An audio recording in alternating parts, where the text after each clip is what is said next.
ମୁଁ କହିଛି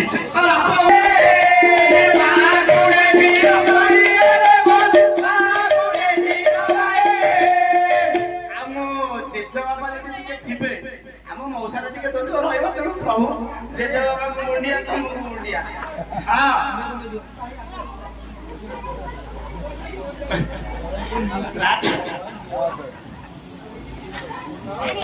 ରାଜା ଦଶରଥ ଯେତେବେଳେ ନିଷ୍ପତ୍ତି ନେଲେ ବଶିଷ୍ଠ ଜାବାଳି ବାମଦେବ କଶ୍ୟପ ସମସ୍ତ ମନ୍ତ୍ରୀ ବସିଛନ୍ତି ମୋ ବୟସଟା ଶେଷ ଅବସ୍ଥାରେ ପହଞ୍ଚିଲାଣି ଚମଡ଼ା ଦୁଡୁଦୁଡୁ ହେଲାଣି ମୁଣ୍ଡଟା ମୋର ଆଉ କାମ କରୁନି ବେଳେ ବେଳେ ମୋ ମୁଣ୍ଡ ବୁଲଉଛି ଆଉ ରାଜ୍ୟ ସମ୍ଭାଳିବା ମୋ ପକ୍ଷରେ ଆଉ ସମ୍ଭବପର ନୁହେଁ ନିଷ୍ପତ୍ତି ନେଉଛି ମୋ ପୁଅ ରାମ ରାଜସିଂହାସନରେ ବସିବ ସେଇଠି ବାପା ରୁହ ଟିକେ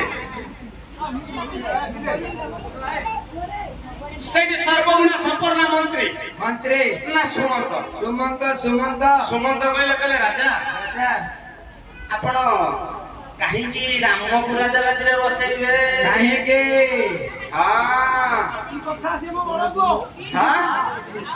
ତମ ପୁଅ ଏମିତି କଣ କଲେ କି ବଡ ପୁଅ ହେଲେ କଣ ଖାଲି ବସି ପାରିବ ସାନ ପୁଅ କଣ ବସିବନି ତୁମର ବାହୁବଳୀ ଫିଲ୍ମ ଦେଖିନୁ ବଡ ଭାଇ କେତେ ବୋଲି ସାନ ଭାଇ କି ରାଜ୍ୟରେ ରାଜା ଅଭିଷେକ କରାଗଲା ବହିରେ ଆପଣଙ୍କର ବୈଦେଶ ବିଳାସ କବି ସମ୍ରାଟ ଭଞ୍ଜ ଆଉ ଗୋଟେ ପଦ କହିଲେ କଣ କହିଲେ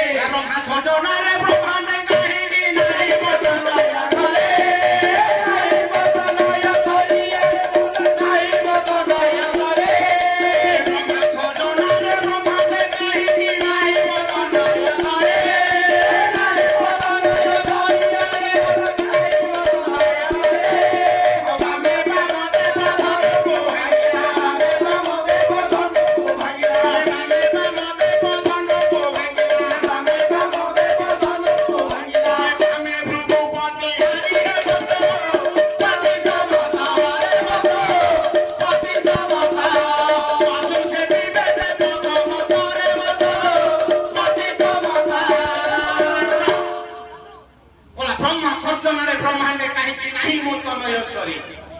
ବ୍ରହ୍ମାଙ୍କର ସୃଷ୍ଟିରେ ମୋ ପୁଅ ରାମ ଭଳିଆ ପୁଅ ନାହିଁ ତମ ପୁଅ କଣ କଲା ନା ବାମେ ବାମଦେବ ଧନୁକୁ ଭାଙ୍ଗିଲା ବାମେ ଭୃଗୁପତି ଯୋଉ ପୁଅ ଶିବ ଧନୁରେ ଗୁଣ ଦେ କେତେ ରାଜା ଥିଲେ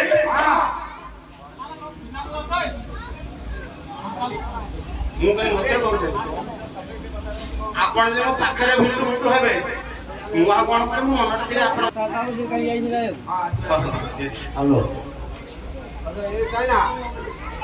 ମାନନୀୟ ମୋର କଳା ପ୍ରେମ ବନ୍ଧୁଗଣ ଗାୟକ ମୋର ପାଠ ଟିକି ବୁଦ୍ଧ ହୋଇ ଲିପୁ ଆଉ ଚିନୁ 51 ଟଙ୍କା ପୁରସ୍କାର କରିଛନ୍ତି ତା ସହିତ ନିଶିକାନ୍ତ ପଣ୍ଡା 21 ଟଙ୍କା ପୁରସ୍କାର କରିଛନ୍ତି सुंदरम काकुस्तम करुणाकर प्रणिधि विप्लव्य धार्मिकम राजेंद्र सत्य सन्नत शरत तमल श्यामल संत बुद्धि बंधे लोकाभिराम रघुकुल तिलकम राघवम रावण मर्यादावंत राघवेंद्र सरकार राम भगवान पुरस्कार दाता भाई मंत्र मंगल ध्यान करंतु सर्वे बोल आनंद को हरि बोलो ये कली युग रे समस्त रामायण देखिया को भल पाती जोठी नाटक होथिबो प्रवचन होथिबो मेला हो कि पाला हो देखिबा पाई समस्त भल पाती 4 घंटा बसिकी कृष्ण मौसा भलिया समस्त बसंती किंतु राम चरित्र विषय रे केही जानନ୍ତି नहीं राम रामायण सुनिबा किंतु राम चरित्र विषय रे बुझेइबा ये काम गां राम होइती मधुआडे ता चरित्र विषय पचारिबा हम तो देखिलु नाटक आ तम गां तो राम जो रावण झियो को नहीं पळेला आ एतरे कोन अछि भलो ना तमे बुणा मत पुओ तम राम जेते बेले रावण झियो जाईते लेकी ताकू पळौची राती रे इयाडे राम रेडा फाका पड़छि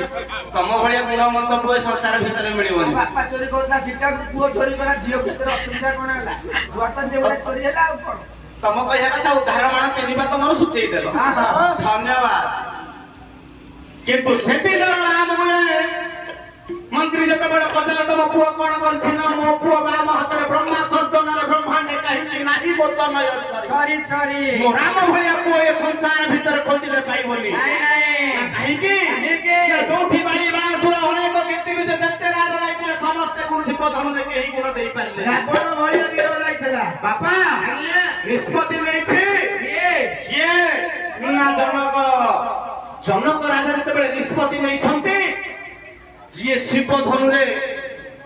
ଶିବଧନୁକୁ ଯିଏ ଭାଙ୍ଗିବ ସେ ମୋ ଝିଅକୁ ବାହା ହେବ। ସେ ମୋ ସୀତାକୁ ବିବାହ କରିବ। ହଁ ବାପାଙ୍କ ନିଷ୍ପତ୍ତି କାହିଁକି ନା ଯୋଉଠି ହଜାର ହଜାର ସୈନିକ ଇଏ ଶିବଧନୁକୁ ଟେକିକି ଥୁଅନ୍ତି ସୀତା ମାହା କଣ କଲେ ବାମ ହାତରେ ଇଏ ଶିବଧନୁକୁ ଟେକିକି ଯେତେବେଳେ ଓଳେଇ ଦଉଛନ୍ତି ଜନକ କଲେ ଯୋଉଠି ଲକ୍ଷ ଲକ୍ଷ ଲୋକ ଟେକୁଛନ୍ତି ଯୋଉ ଶିବଧନୁକୁ ଇଏ ମୋ ଝିଅ କଣ ଟେକି ଦଉଛି ତେଣୁ ୟାର ସବୁ ପକ୍ଷ ଯିଏ ହବ ମୁଁ ତାରି ହାତରେ ମୋ ଝିଅକୁ ବିବାହ କରିବି। ଇଏ ଶିବଧନୁରେ ଗୁଣ ଦେବେ ଭାଙ୍ଗିଲେ ଇଏ ମୋ ଝିଅକୁ ମୁଁ ବିବାହ କରିବି। ସବୁ ରାଜା ମାନେ କହିଛନ୍ତି ନିଷ୍ପତ୍ତି ଶେଷ କେହି ଭାଙ୍ଗି ପାରୁନାହାନ୍ତି ନା ଗୁଣ ଦେଇ ପାରୁନାହାନ୍ତି। ଏତିକି ବେଳେ ବିଶ୍ୱାମିତ୍ର ଆଜି ପହଞ୍ଚି ଯାଉଛନ୍ତି। ସୁବାହୁ ମାରିଚ ତାରକା ମାରି ଋଷି ଯାଗକୁ ରକ୍ଷା ସୁବାହୁ ମାରିଚ ତାରକା ମାରି ଋଷି ଯାଗକୁ ରକ୍ଷା ସୁବାହୁ ମାରିଚ ତାରକା ମାରି ଋଷି ଯାଗକୁ ରକ୍ଷା ସୁବାହୁ ମାରିଚ ତାରକା ମାରି ଋଷି ଯାଗକୁ ରକ୍ଷା କୋଡ଼ି ମିଥିଳାରେ ଗୌରବରେ ସୀତା କୋଡ଼ି ମିଥିଳାରେ ଗୌରବରେ ସୀତା ବିବାହ ଦେଖି ଶିବ ସତତି ଜୟ ଜୟ ଚିର ଗୋପତି ଚିର ଦୁଃଖିତ ନହୁତ ସପତେ ଜୟ ଜୟ ଚିର ଗୋପତି। ବାପା ସମସ୍ତେ ବସିଛନ୍ତି କେହି ଭାଙ୍ଗି ପାରୁନାହାନ୍ତି। ଇଏ ବିଶ୍ୱାମିତ୍ର ସହିତ ଯୋଉ ଛୋଟିଆ ଛୁଆ ଦିଟା ଯାକ ଯାଇକି ପହଞ୍ଚି ଗଲେ ଜନକ କହିଲେ କୁଆଡେ ଆଇଛ ନା ଧନୁ ଯାକ ଦେଖିବାକୁ ନା ଇଏ ଛୁଆ ଦିଟା ଯୋଉ ନେଇଯାଇଛ ଇଏ କାଳିଆ ଭଳିଆ ଦିଟା କଳା ଗୋରା ଦିଟା କୃଷ୍ଣ କଲର ଟିକେ ଅଛନ୍ତି ଏ ଛୁଆ ଦିଟା ଯୋଉ ନେଇକି ଆଇଛ ନା ଇଏ କଣ ଭାଙ୍ଗିବେନି ନା ଇଏ କଣ ଭାଙ୍ଗିବେ ଯୋଉଠି ଅନେକ ଅନେକ ବିଜୟ ରାବଣ ଭଳିଆ ଲୋକ ଫେରିକି ପଳେଇଲେଣି ପରଶୁରାମ ଭଳିଆ 21 ଥର ପୃଥିବୀକି ଯେ ନିକ୍ଷତ୍ର କଣ ସିଏ ଫେରିକି ପଳେଇଲେଣି ଆଉ ଇଏ କଣ ଛୁଆ ଦିଟା ଭାଙ୍ଗିବେ ଛୁଆ ଭାଙ୍ଗି ପାରିବେନି। ହଁ ଆଉ ଯଦି ଆସିଛନ୍ତି ତାହେଲେ ବସନ୍ତୁ ଆଚ୍ଛା ବସିବେ ଯେ ଯୋଡ଼ାଏ ସିଟ୍ ଫାଙ୍କା ଅଛି ଯୋଡ଼ାଏ ସିଟ୍ ଆମେ ତ ଯୋଡ଼ାଏ ସିଟ୍ ଯୋଉ ଫାଙ୍କା ଅଛି ଇଏ ରାମ ବିଚାର କଲେ ଗୋଟାଏ ସିଟରେ ଗୁରୁଦେବ ବସନ୍ତି ଗୁରୁଦେବ ବଶିଷ୍ଠ ବସିବେ। ଇଏ ଗୁରୁଦେବ ଯେତେବେଳେ ଗୋଟାଏ ସିଟରେ ବସିବା ପାଇଁ ନିମନ୍ତ୍ରଣ ଦେଲେ ଆଚ୍ଛା ଗୁରୁଦେବ ବସିଲେ ଲକ୍ଷ୍ମଣ କହିଲେ ଆଉ ବଡ ଭାଇ ଆପଣ ବସନ୍ତୁ ମୁଁ ଠିଆ ହେଇଯାଉଛି। ଜନକକୁ ଲକ୍ଷ୍ମଣ ପଚାରିଲେ କହିଲେ ଜନକଜୀ ଆପଣ ତ ନିମନ୍ତ୍ରଣ କରିଛନ୍ତି ଇଏ ଯୋଡ଼ାଏ ସିଟ୍ ଫାଙ୍କା ଅଛି ଆମ ପାଇଁ କଣ ନାହିଁ? ଆମ ପାଇଁ କଣ ସିଟ୍ ଆଉ ନାହିଁ ଆମେ ବସିବୁ କେମିତି ନା କଣ ପାଇଁ ଭାବୁଛ ନା ସାରା ବିଶ୍ୱରେ ଆପଣ ନିମନ୍ତ୍ରଣ ଦେଲେ ଅଯୋଧ୍ୟାକୁ କଣ ନିମନ୍ତ୍ରଣ ଦେଇନାହାନ୍ତି ଶରତକୁ ଆପଣ କଣ ନିମନ୍ତ୍ରଣ ଦେଇନାହାନ୍ତି ନାଇଁ ତ ମୋ ବାପାକୁ ମୁଁ ନିମନ୍ତ୍ରଣ ଦେଇନି ନା ଆପଣଙ୍କର ବିଶ୍ୱରେ ସମସ୍ତଙ୍କୁ ନିମନ୍ତ୍ରଣ ରହିଲା ମୋ ବାପାଙ୍କୁ କାହିଁ ନିମନ୍ତ୍ରଣ ଦେଇନ କାହିଁକି ନା ନାଇଁ କାହିଁକି କାରଣ କଣ କାହିଁକି ନା ମୁଁ ପୂର୍ବ ଜନ୍ମ ପୂର୍ବରୁ ଯଜ୍ଞ କରୁଥିଲି ଯୋଉ ଯଜ୍ଞରେ ମୋର ସର୍ତ୍ତ ଥିଲା ଯେ କଣା ମାଠିଆର ପାଣି ଆଣିପାରିବ କଣା ମାଠିଆ ସେଇ ପାଣି ଯଜ୍ଞର ପରେ ଯଜ୍ଞ କୁଣ୍ଡରେ ପଡିଲେ ଯଜ୍ଞ କାର୍ଯ୍ୟ ସମ୍ପନ୍ନ ହବ ମୁଁ ବ୍ରହ୍ମଦୋଷରୁ ମୁକ୍ତି ପାଇବି ସାରେ କଣା ମାଠିଆରେ କେତେ ପାଣି ଆସିବ ସମସ୍ତଙ୍କୁ ନିମନ୍ତ୍ରଣ ଦେଇଥିଲି ତମ ବାପାକୁ ମଧ୍ୟ ନିମନ୍ତ୍ରଣ ଦେଇଥିଲି ହେଲେ ତମ ବାପା ମୋ ନିମନ୍ତ୍ରଣ ରକ୍ଷା କରି ନିଜେ ନ ଆସି ଗୋଟେ ଚଣ୍ଡାଳ ହାତରେ ପଠେଇ ଦେଲେ ରେ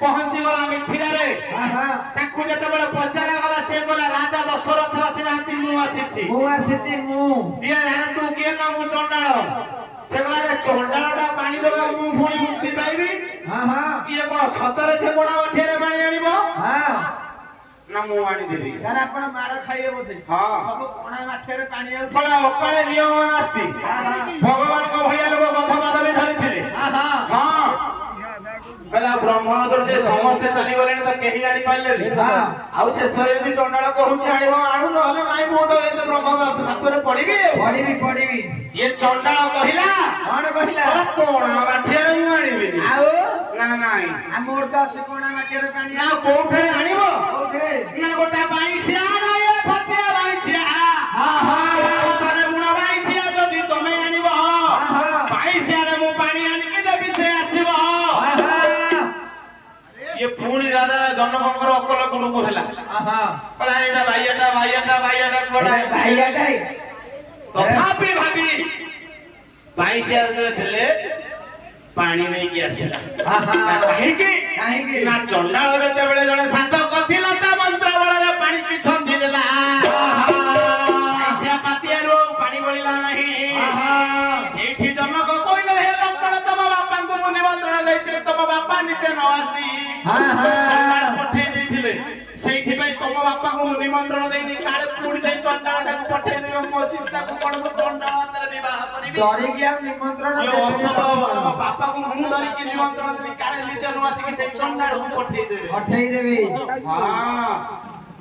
ନା ତମେ ଭୁଲ କଲ ଆଣ ନା କଣ ଆଣ ନା ଧନୁ ଆଣ ନା ତମେ ଭାଙ୍ଗିବ ଆଉ ଆଣୁନ କୋଉଠି ଧନ ଭବିଷ୍ୟରେ ଇଏ କଣ ଉପରେ ବସିଛନ୍ତି ଗୁରୁଦେବ ବିଶ୍ୱବିଦ୍ୟାଳୟରେ ପଚାରିଲେ କଲେ ବିଶ୍ୱ ନା ଇଏ କଣ କହୁଛି ଭାଙ୍ଗିଦବ ନା ତମେ ଆଣୁନ ତମେ ଆଣ ଯେତେବେଳେ ଧନୁକୁ ଅଣାଗଲା ଲକ୍ଷ୍ମଣ କହିଲା ଆଉ ଭାଇ ମୁଁ ଜଗୁଛି କାଳେ କି ଦୁଷ୍ଟ ଥିବ ମୁଁ ଜଗୁଛି ତମେ ଭାଗ ଧନ କଲ କହିଲା ଆରେ ଯିଏ ଏତେ ଯୁକ୍ତି କରୁଛି ସିଏ କଣ କହୁଛି ମୁଁ ଭାଙ୍ଗିବିନି କହୁଛି ଭାଇ ଭାଙ୍ଗିଦବ ଆରେ ମିଥିଳାରେ ହର ଧନୁ ଭାଙ୍ଗି ଦୁର୍ବାଦ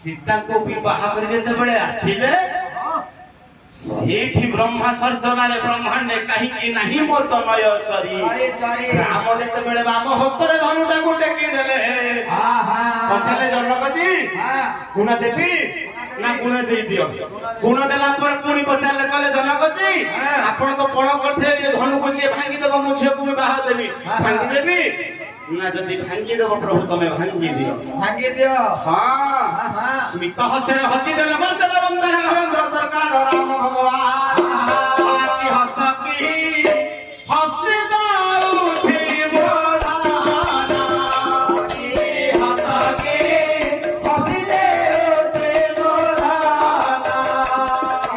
ହସ କି ହସି ଦେଉଛି ମୋର ଆଉ ସେ ହସରେ ନାହିଁ ପାଚରା ସେ ହସରେ ନାହିଁ ପାଚରା ଆଉ କି ନାଉଛି ମନରା କି ହସକି ହସି ଦେଉଛି ମୋର କି ହସକି ହସି ଦେଉଛି ମୋର ପ୍ରଭୁ ଯେତେବେଳେ ହସିଦେଲେ ଧନୁକୁ ଭାଙ୍ଗିଦେଲେ ସୀତାକୁ ବିବାହ କଲେ ନେଇକି ଚାଲି ଆସିଲେ ଦଶରଥ କହିଲେ ମୋ ପୁଅ ବାମ ହାତରେ ଗୁଣ ଦେଲା ତେଣୁ ସିଏ ହଉଛି ଉପଯୁକ୍ତ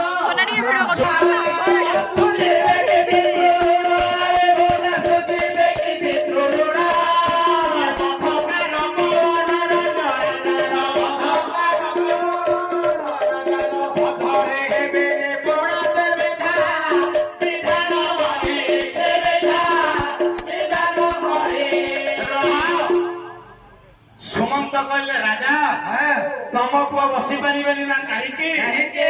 ନା ମନୋରଞ୍ଜନ ରାଜା ବୋଲି ସୂର୍ଯ୍ୟ ବଂଶର ଜଣେ ରାଜା ଥିଲେ ତାକୁ ନିରସ୍ତ୍ର ଅବସ୍ଥାରେ ସମୁଦ୍ର କୂଳରେ ତପସ୍ୟା କରିବା ଅବସ୍ଥାରେ ଲଙ୍କାଧିପତି ରାବଣ ମାରିଛି ମାରିଛି।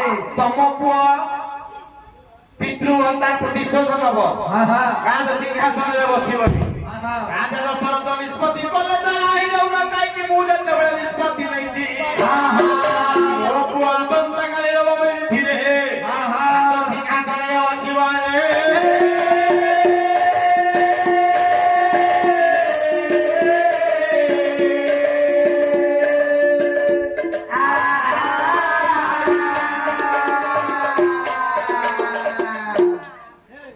ଆଚ୍ଛା ରାଜା ନିଷ୍ପତ୍ତି ନେଲେ ତାଙ୍କ ମୁହଁରେ ଆଉ କେହି କିଛି କହିବେନି କଥା ଶୁଣିଲା ସୁବର୍ଣ୍ଣର ହାର କାହିଁର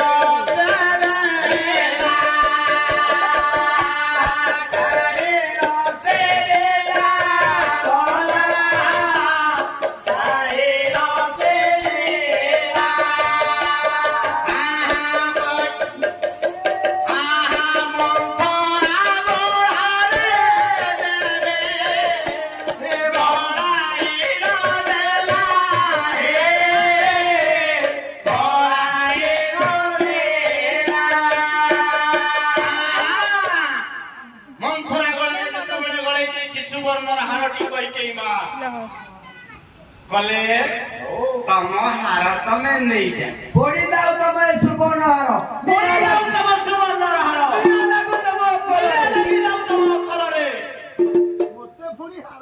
মতে পুনি সুবর্ণর হার কইকেই পচারলে কোন ହେଇଛି মন্থরালো কোন হেইছিল তোর কোন হেইছি তোর কোন হেইছি মন্থরা তুই যদি মতে ফিটাই কি ন কহিবি তাহলে ମୁଁ ତ ସତ୍ୟ ଜାଣିପାରିବିନି সত্য মুখে জানিবি ତୋ କଥାର ମର୍ମ କିଛି ମୁଁ ବୁଝି ପାରୁନାହିଁ ମତେ ଟିକେ ବୁଝେଇକି କହ ନା ଆଉ ସେ ସୁଖ ତମର ଅଛି ସବୁ ଆଉ ତମର ସେ ସୁଖ ଅଛି ନା ମୋ ସୁଖ କୁଆଡେ ଗଲା ସବୁ ସରିଗଲା ସରିଗଲା ତୋର ସୁଖ ଆଜ ଦିନ ଠାରୁ ଚଢାଇ ଗो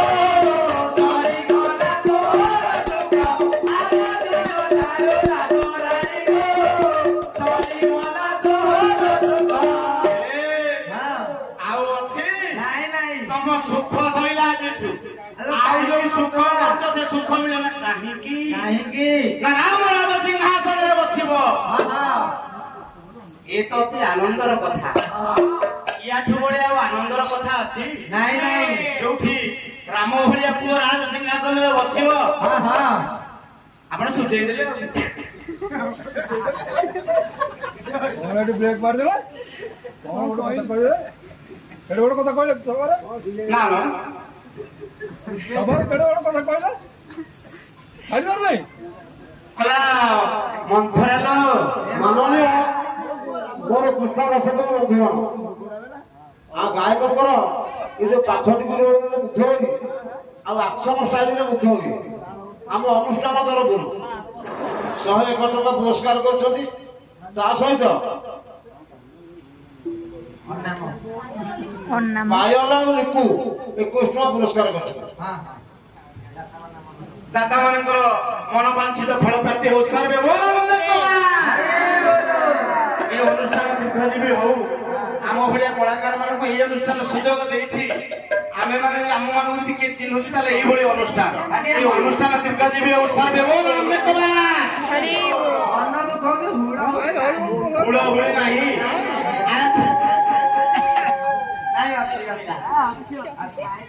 ଆରେ ଆମ ମା ମାନଙ୍କୁ କେହି ପାରିବେନି ନା ବାପା ଚାଲିଗଲେ ମା ଚାଲିଗଲେ ବାପାକୁ କଷ୍ଟ ହେଇପାରେ ଗୋଟା ଛୁଆକୁ ପୋଷିବା ପାଇଁ କଷ୍ଟ ହବ କିନ୍ତୁ ବାପା ଚାଲିଗଲେ ଗୋଟା ମା ଛୁଆକୁ ପୋଷିଦବ ଭଲ ମଣିଷ କରିଦବ ତାର ଆଜ୍ଞା ଜ୍ୱଳନ୍ତ ଉଦାହରଣ ହଉଛି ଏଇ ପିଲାଟି କାହିଁକି ନାଇଁ ଯେତେବେଳେ ପେଣ୍ଟ ପିନ୍ଧି ମୋଡିକି ପିନ୍ଧୁଥିଲା 5 ବର୍ଷରେ ତା ବାପା ଚାଲିଗଲା ଆଜି ସିଏ ଏଗ୍ରିକଲଚର ଡିପାର୍ଟମେଣ୍ଟରେ ଚାକିରି କରିଛି ଦରମାଟା ତ ମୁଁ ଜାଣିନି କିନ୍ତୁ ଗଭର୍ଣ୍ଣମେଣ୍ଟ ସର୍ଭିସ ଯିଏ କରିଛି ବିଲବାଡି ବାପାର କୋଠା କୋଉଠି ନାହିଁ ଖାଇତେ କି ଦରମା ନାହିଁ। ମା କିନ୍ତୁ ସ୍କୁଲରେ ସେ ଯୋଉ ପିଲାଙ୍କ ପାଇଁ ଖାଦ୍ୟ ରାନ୍ଧିକି ପିଓକୁ ମଣିଷ କରି ସେ ଆଜି ସେ ମଣିଷ ହେଇଛି।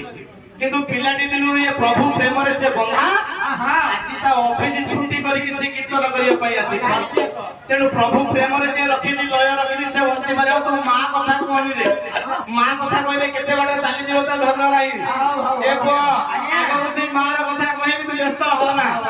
ହଁ ସେଦିନ ମନ୍ଥରା କହିଲା କଲା ଯଦି ରାମ ରାଜ ସିଂହାସନରେ ବସିବ ତମର ସବୁ ଯାକ ସୁଖ ସରିଯିବ। ଦୁଃଖ ସବୁ ସରିଯିବ ତମର। ନା କାହିଁକି ନା ଯଦି ରାମ ରାଜ ସିଂହାସନରେ ବସି ରାମ ରାଜା ହବ, କୌଶଲ୍ୟ ରାଜମାତା ହବ, ତମେ ଯୋଉ ଦାସୀ କି ସେଇ ଦାସୀ ହେଇକି ରହିଯିବ। ଭରତକୁ ରାଜା କରେଇ ଦିଅ, ଭରତକୁ ରାଜା କରେଇ ତମେ ଦିଅ। ରାଜମାତା ହବ, ରାଜ ସୁଖ ଭୋଗ କରିବ। ସବୁ କରିବ ତମେ। ହଁ ଉପାୟ କଣ ଥିବାଇଲ ମନ୍ଥରା? ସୁପାୟ ମତେ କୁହ ମନ୍ଥରେ, ସୁବୁଦ୍ଧି ମତେ ବତା, ନିଜ ହାତେ ଅଛି ଉପାୟ ଗୋରାଣୀ, ଦେବି ଚଳେ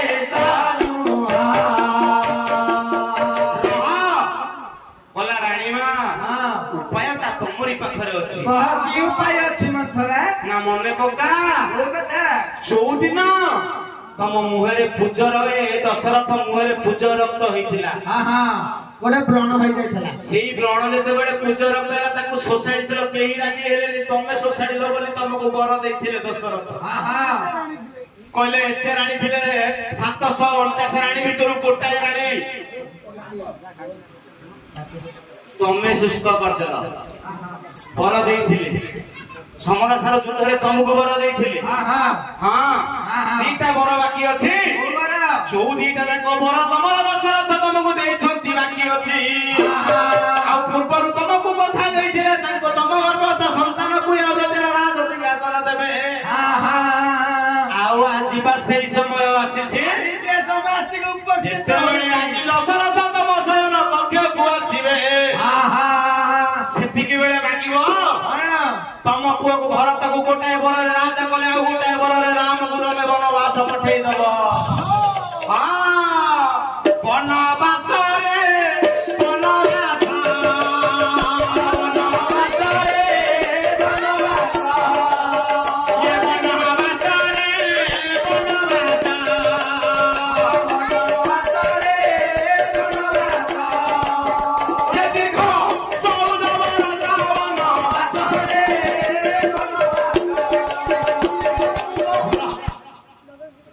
ଏଇଠି ସୁଯୋଗ ଅଛି। ରାମକୁ ତମେ 14 ବର୍ଷ ପାଇଁ ବନକୁ ପଠେଇ ଦିଅ। ନା ଆଉ ତମର ମନେ ଅଛି ନା? ହଁ ସବୁ ଗୋଟି ଗୋଟି କଥା ମୋର ମନେ ଅଛି। ଇଏ ସିନା ବନବାସ 14 ବର୍ଷ, ରାମ ବନବାସର 14 ବର୍ଷରେ 14ଟା କାରଣ ପାଇଁ ମର୍ଯ୍ୟାଦାବନ୍ତ ରାଘବେନ୍ଦ୍ର ସରକାର ରାମ ଭଗବାନ ବନବାସ କରିଥିଲେ। ହଁ ଟିକିଏ ପୂର୍ବରୁ ଆମ ଗଣେଶ ସାର୍ ତମ ଗଣେଶ ଖାଲି ତ ଗଣେଶ ସାର୍ କହିଲେ ପାଳିଆ ଗୁରା ଗୋଟେ ଛକା ଭାରି ବାଧିଲା। ପାଳିଆ ଛକା ଉଠିକି ପଳେଇବୁ। ଆରେ କାହିଁକି? ସାର୍ ଯେତେବେଳେ କହିଲେ ସାର୍ ପଚାରିଲୁ ନା, ସାର୍ ତ ଆମେ ସେତେବେଳେ ମୁଁ ଘରେ ଭିତରେ ଥିଲି। ହାଁ? ସିଆଡେ ଯାଇଥିଲି, ପରିଶ୍ରା ଯାଇଥିଲି। ସିଆଡେ ଯାଇଥିଲେ। ଉଠିକି ପଳେଇଲି। ହଇରେ କୃଷ୍ଣ ମଉସାଙ୍କର ଯେତିକି ନାରୀ ନଦୀ ଓ ତୋର କଥାଠୁ ଆହୁରି ଦିଉରେ ଗୁଣି ଦେଲେ ହବ। ହଁ ରାମକୁ ରାମାୟଣରେ ଜାଣିଲା ବାଲା ହଉଛନ୍ତି 3 ଜଣ। କିଏ କିଏ? 18 3 54 18ଟା 3ରେ ରାମାୟଣ। ରାମଙ୍କର ବାପା ହଉଛି 3। ରାମଙ୍କର 749 ମା ଥାଇପାରନ୍ତି, ମୁଖ୍ୟ ମା ହଉଛନ୍ତି 3। ରାମଙ୍କର ଭାଇ 3 ଭାଇ ବୋହୁ 3। ରାମ ମାନିଛନ୍ତି 3ଟା ନଦୀ ମୁଖ୍ୟ। ଏ ବାପା ଏ 18 3 54ରେ ରାମାୟଣ। କିଏ ରାମକୁ ଜାଣିଲା ବାଲା ହଉଛନ୍ତି ସଂସାର ରାମାୟଣ ଭିତରେ 3 ଜଣ। ତମେ ନଟକୁ ଏଇ ଯେ ବାହା ବସିଟା କଣ ବସିଲା, ଆମେ ତ 3 ଜଣ ବିଶ୍ୱ ଜାଣିଛୁ ଏଠି ଗାଉଛୁ ନା। ଆମେ 3 ଜଣ ଜାଣିଛୁ ଆଉ କଣ? ଜଣେ ପୁରୁଷ ଜଣେ ନାରୀ ଆଉ ଜଣେ ପୁରୁଷ ନୁହଁ ନାରୀ ନୁହଁ। ସାର୍ କଣ ଭୁଲ କରିଦେ ଛୋଟ ଆଉ କଣ? ହଁ ସେଇ ଛକା ହଁ ହଁ ହଁ ବାପା ଚଳେଇଦବା ହଁ ଚଳେଇଦବା ସେ ପୁରୁଷ ଜଣକ କିଏ କିଏ ନା ଲଙ୍କାଧିପତି ରାବଣ ରାବଣ ନାରୀ ଜଣକ କିଏ ନା କୈକେୟୀ କଇକେଇ ଏ କୈକେୟୀ ମା ରାମ କିଏ ସେ ଜାଣିଛନ୍ତି ଜାଣିଛନ୍ତି ହଁ ଆଉ ସେ ପୁରୁଷ ମିଶା ନାରୀ ଜଣକ କିଏ କିଏ ନା ସିଏ ହଉଛି ତ୍ରିଜଟ ତ୍ରିଜଟା ବିଭୀଷଣର ଝିଅ ତ୍ରିଜଟା ହଁ। ସେ ପୁରୁଷ ନୁହଁ ନା ନାରୀ ନୁହଁ ସିଏ ନାରୀ ନୁହଁ ନା ପୁରୁଷ ନୁହଁ ତେଣୁ ଯଦି ତମେ ପାଳିଆ ମାନେ ହଉଛ ଛକା ଆମେ ଭଗବାନ ତ୍ରିଜଟା ତମେ ହଉଛୁ। ଭଗବାନଙ୍କୁ କେବଳ ଚିହ୍ନିଛରେ ଆମେ ମାନେ ଏତେ ଗାଇଲୁ ଚିହ୍ନି ପାରିଲୁନି ତମେ ବା ରାବଣ। ଏତେ ବାଡେଇଲ ସାର୍ ତମେ ଚିହ୍ନି ପାରିଲନି ହଁ। ଆରେ ମୁଁ ରାବଣ ତମେ ରାବଣ ସିଏ କଇକେଇ ଆମେ ତ୍ରିଜଟା ହଉ ହଉ ଆଗେଇ ଚାଲ କୋଉ ଦିନର କଥା କେଉଁ ଦିନର ନା କେମିତି କୈକେୟୀ ମା ଚିହ୍ନିଲେ କେମିତି ଇଏ ରାମ ହଉଛନ୍ତି 5 ବର୍ଷର ପୁଅ ତମ କଣ ଚେୟାର ବସ ମୁଁ ଘାଣ୍ଟି ଦେବି ତମରି ପାଇଁ ଆସ କଦଳୀ ଫଦଳୀ ତଳିଲେ ଆସିବ ତମେ ଆସି ଚେୟାରରେ ବସ ବଢିଆ ଯା ବଢିଆ ଆଉ। ହଁ ଖୋଳ କିଛି ନାହିଁ ବାପା ଆରେ ବା କୃଷ୍ଣ ଲୀଳା ଚାଲିଛି ରାମ ବାବୁ ସମର ଭାଇ ବ୍ୟସ୍ତ କାହିଁ ହେଉଛ ବାପା 5 ବର୍ଷର ପୁଅ ହଉଛି ବର୍ତ୍ତମାନ ବନ୍ଦ ରାଘବେନ୍ଦ୍ର ସରକାର ରାମ 5 ବର୍ଷର ପୁଅ ତାର ମନରେ ଖେଳୁଛି ଭୂଷଣ୍ଡକାଙ୍କ ପରୀକ୍ଷା କରିବା ପାଇଁ ସେଦିନ ଆସିଲା ପୋଡ ପିଠା ଖାଉଛନ୍ତି କୈକେୟୀ ମା ଦଉଛନ୍ତି ରାମ ଖାଉଛନ୍ତି ରାମ ଖାଇଲା ଭିତରେ ଆମେ କହିଲା କଣ ନା ଭୂଷଣ୍ଡକାଙ୍କ କଥା କହିଲା ଇଏ ସତରେ ରାମ ନା ଇଏ ନର ଇଏ ନାରା ରାମ ଇଏ ମଣିଷ ନାରାୟଣ ଇଏ ନାରାୟଣ ନର ନ ନାରାୟଣ ପରୀକ୍ଷା ପରୀକ୍ଷା କରିବା ଉଦ୍ଦେଶ୍ୟରେ ଅଯୋଧ୍ୟାର ଯେତେବେଳେ ପ୍ରାଚୀର ଉପରେ ବସିଛି ରାମ ଖାଇଲା ଭିତରେ ରାମ କରବା ମହତରୁ ପିଠାଟା ନେଇ କାକ ଚାଲିଗଲା ଯେ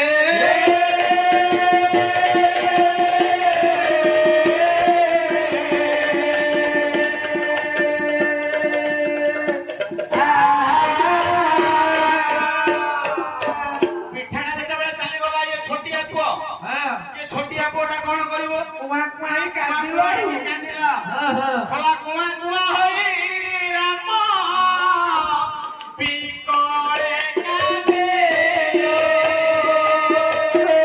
ବିକଳେ କାନ୍ଦିଲେ ରାମ ବିକଳେ କାନ୍ଦେ କାନ୍ଦିବା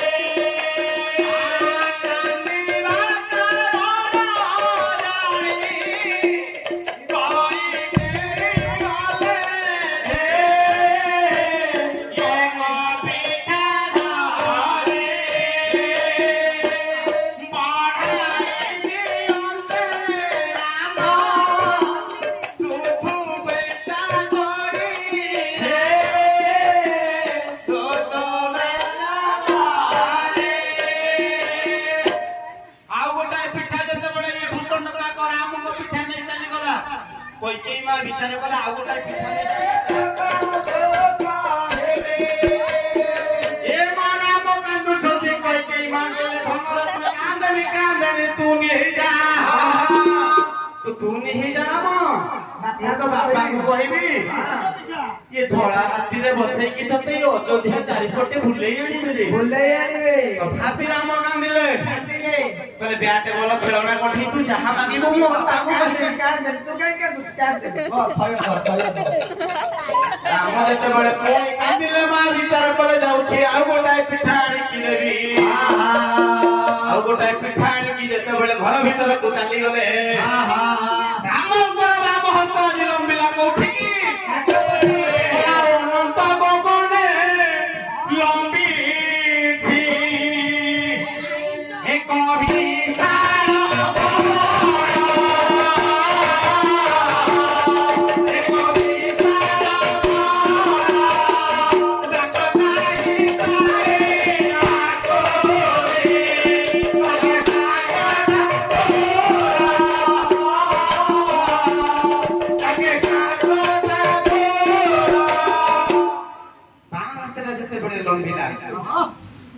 କୈକେୟୀ ମା ହାତରେ ପଡିଗଲେ ଆରେ ଇଏ କଣ ଏଇଟା ଏଡେ ଲମ୍ବାଟା କୁଆଡେ ଲମ୍ବିଛି ଅପଲ କଲୟରେ କୈକେୟୀ ମା ଚାହିଁଛନ୍ତି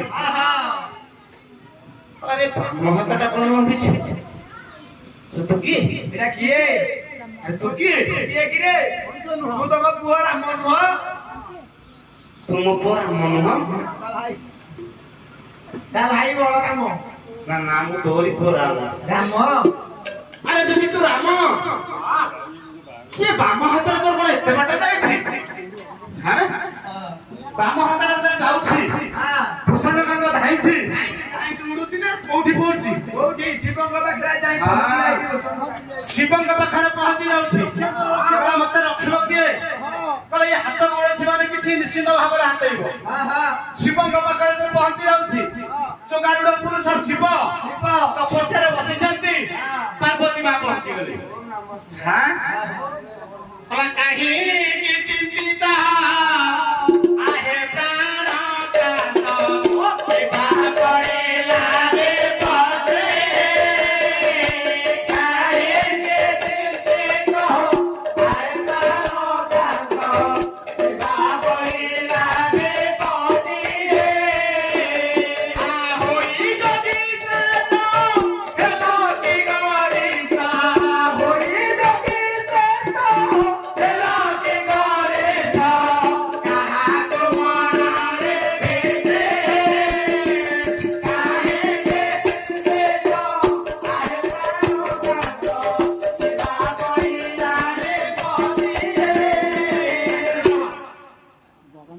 पार्वती कहले प्रभु काहेकि चिंता କାହିଁକି ଆପଣ ପ୍ରଭୁ ଚିନ୍ତିତ ଏତିକି ବେଳେ ଭୂଷଣ କାକ ପହଞ୍ଚି ଗଲା ଗଲା ପ୍ରଭୁ ମତେ ରଖ ରଖ ପ୍ରଭୁ ରଖ ରଖ କଣ ରଖିବି କଣ ମୁଁ ରଖିବି ତତେ ନା ରାମଙ୍କର ବାମ ହସ୍ତ ମୋ ପଛରେ ଯାଇଛି ମୁଁ ତାଙ୍କ ପିଠା ନେଇଯାଇଛି ନା ନା ଆଇରେ ତ ଆଉ ମୁଁ କିଛି କରିପାରିବିନି ନାଇଁ ନାଇଁ ମୋ ଦ୍ୱାରା ଇଏ ଅସମ୍ଭବ ଇଏ ମୋ ଦ୍ୱାରା ଅସମ୍ଭବ ହାଇକୋର୍ଟ ଚାଲିଲା କୁଷ୍ଠ ରୋଗରେ ପୀଡ଼ିତ ହୋଇଥିଲି ହଁ ଇଏ ରାମ ନାମ ଭଜିବାରୁ ମୁଁ କୁଷ୍ଠ ରୋଗରୁ ମୁକ୍ତି ପାଇଛି ମୁକ୍ତି ପାଇଛି ଖାଲି ସେତିକି ନୁହେଁ ସତ୍ୟ ଯୁଗରେ ମୁଁ ଯେତେବେଳେ ବିଷ ପାନ କରିଥିଲି ଏଇ ରାମ ନାମ ଭଜନ ବର ଏ ବିଷ ତଳକୁ ଯାଇନଥିଲା କଣ୍ଠଦେଶରେ ଅଟକି ଗଲା ସେଇଦିନ ଠାରୁ ମୁଁ ନୀଳକଣ୍ଠ ନାମ ବହିଲି ସେ ତ ଅନେକ ବାଟ ସିଆଡେ ଗଲେ ଚାଲିଯିବ ନାଇଁ ନାଇଁ କହିଲା ରାମ କଥା ମୁଁ ତମେ କରିପାରିବିନି ରାମେଶ୍ୱର କାଶରେ ନୀଳକଣ୍ଠେଶ୍ୱର ଯାଅ ନା ଆଉ କଣ କରିବି କଣ ନା ତୁ ଯା ବ୍ରହ୍ମାଙ୍କ ପାଖକୁ କାଳେ ବ୍ରହ୍ମାର ତ ରଖିଦେବି ବ୍ରହ୍ମା କାଳେ ବ୍ରହ୍ମାଙ୍କ ପାଖକୁ ଯେତେବେଳେ 12 ପହଞ୍ଚି ଗଲା ବ୍ରହ୍ମା କହିଲା ଆରେ କଣ କରିବି କଣ? ମୁଁ ପରା ତାରି ନାଭ କମଳ ନାଭି କମଳରୁ ଜନ୍ମ ହେଇଛି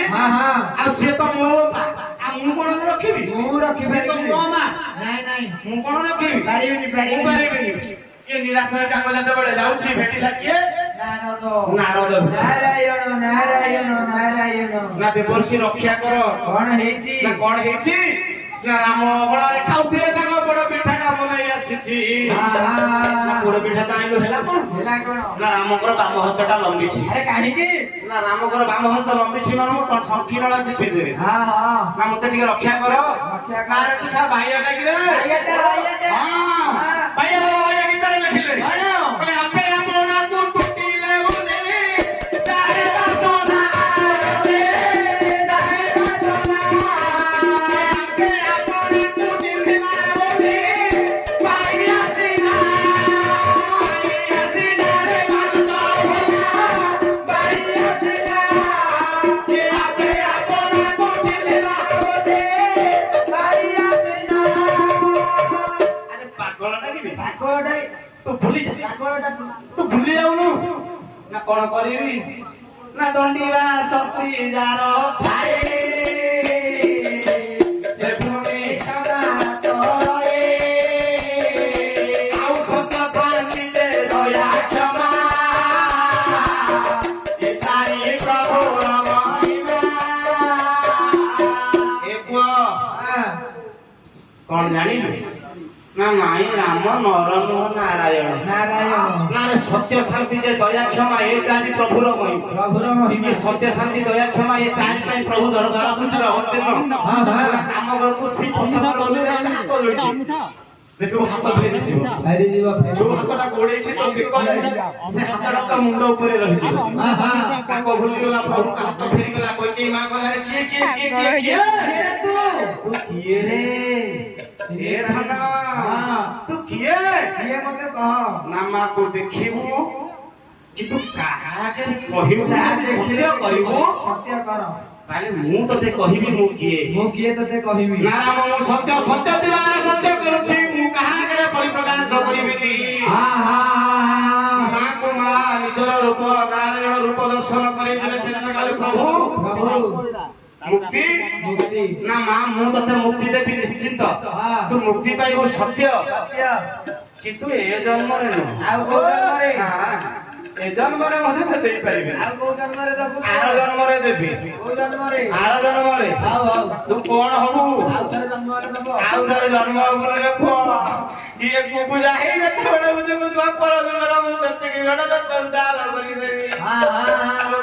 ଯେତେବେଳେ ହାତ ମାରି ଦେଇଲ ମା ତୁ ପୁଣି ସୁନ୍ଦରୀ ହେଇଯିବୁ। ନା ପୁଅ ଧନ୍ୟ ତୋ ଭଳିଆ ପୁଅ ମୁଁ ଗଏ ଲାଳନ ପାଳନ କରୁଛି, କୋଳରେ ଦଉଛି, ଖୁଆଇ ଦଉଛି। ପ୍ରଭୁ ନାରାୟଣଙ୍କୁ ଲାଳନ ପାଳନ କରୁଛି। ଆଠୁ ବଢିଆ ଖୁସିର କଥା କିଛି ନାହିଁ ଲୋ ମା। ଆଉ କିଛି ନାହିଁ। ମା ହଁ ଗୋଟେ କଥା କହିବି। କଣ କହୁଛୁ କହ। ଆଜି ମୁଁ ବହୁତ ଖୁସି, ତୁ ଯାହା କହୁଛୁ କହ। ତୁ ଯାହା ମାଗିବୁ ମୁଁ ଦେବି। ହଁ ହଁ ନା ମା ମୁଁ 5 ବର୍ଷର ପୁଅ। 5 ବର୍ଷର ପୁଅ। ମୋ ବାପା ସମୟ ଆସିବେ ହଁ ମୋତେ ରାଜସିଂହାସନରେ ବସେଇବେ। 65 ବର୍ଷରେ ମୁଁ ଜନ୍ମ ହେଇଛି। 65 ମୋ ବାପା ଯେତେବେଳେ ରାଜସିଂହାସନରେ ବସେଇବେ, କିନ୍ତୁ ତୁ ଦେଖିଲୁ ମୁଁ କାହିଁକି ଜନ୍ମ ନେଇଛି? ହଁ କହିଲି ତତେ ହଁ ମୁଁ ରାଜସିଂହାସନରେ ବସିବିନି। ନାଇଁ ନାଇଁ ନା କଣ କରିବୁ? ଆଉ କଣ? ନା ମା ସତ୍ୟ କର ତାପରେ ମୁଁ ତତେ ମାଗିବି। କେହି ସତ୍ୟ କରିଦେଲେ ତିନିବାର ସତ୍ୟ କରୁଛି। ଏ ପୁଅ ତୁ ଯାହା ମାଗିବୁ ମୁଁ ଦେବି। ରାମ ମାଗିଲେ ମାଲ